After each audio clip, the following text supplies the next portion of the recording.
Pabrik BYD di Subang senilai $1 miliar selesai akhir 2025. Dalam langkah yang ambisius, BYD, Be Your Dream, produsen kendaraan listrik terbesar di Cina, mengungkapkan rencana untuk menyelesaikan pembangunan pabrik senilai $1 miliar AS di Indonesia pada akhir 2025. Proyek besar ini menunjukkan komitmen kuat BYD untuk mendominasi pasar kendaraan listrik, EV, terutama di pasar yang selama ini dikuasai oleh pembuat mobil Jepang. Igel Zhao, Presiden Direktur BYD Indonesia, menyatakan bahwa rencana jangka panjang pembangunan pabrik ini lebih fokus pada pasar ekspor. Zhao menambahkan, setiap progres pembangunan kami berjalan lancar dan sesuai jadwal. Kami akan tetap berkomitmen untuk menyelesaikan proyek ini tepat waktu. Pabrik yang sedang dibangun di kawasan industri Subang, Jawa Barat, akan memiliki kapasitas produksi hingga 150.000 unit kendaraan listrik per tahun. Pemerintah Indonesia juga memberikan insentif bebas bea masuk untuk meningkatkan permintaan kendaraan listrik di dalam negeri, mendukung target produksi 600.000 EV secara domestik pada tahun 2030.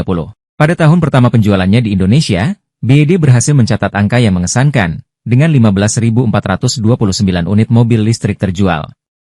Dari Januari hingga November 2024, BYD menguasai sekitar 36% pangsa pasar dalam kategori mobil listrik berbasis baterai, menjadikannya pemimpin pasar.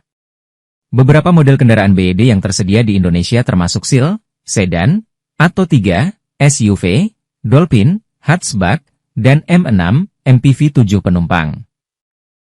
M6 menjadi model terlaris di Indonesia tahun lalu.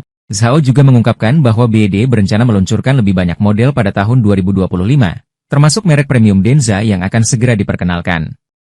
Di kancah internasional, BYD semakin memperkuat kehadirannya di Asia Tenggara, bersaing ketat dengan merek mobil Jepang dan Korea. Dengan penjualan global yang melampaui target, BYD mencatat lebih dari 4 juta unit terjual pada tahun 2024.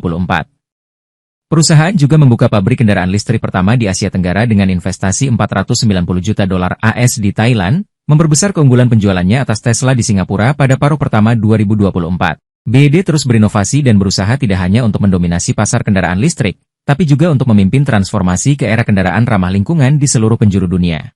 Ikuti terus informasi-informasi lainnya di SIP News Network.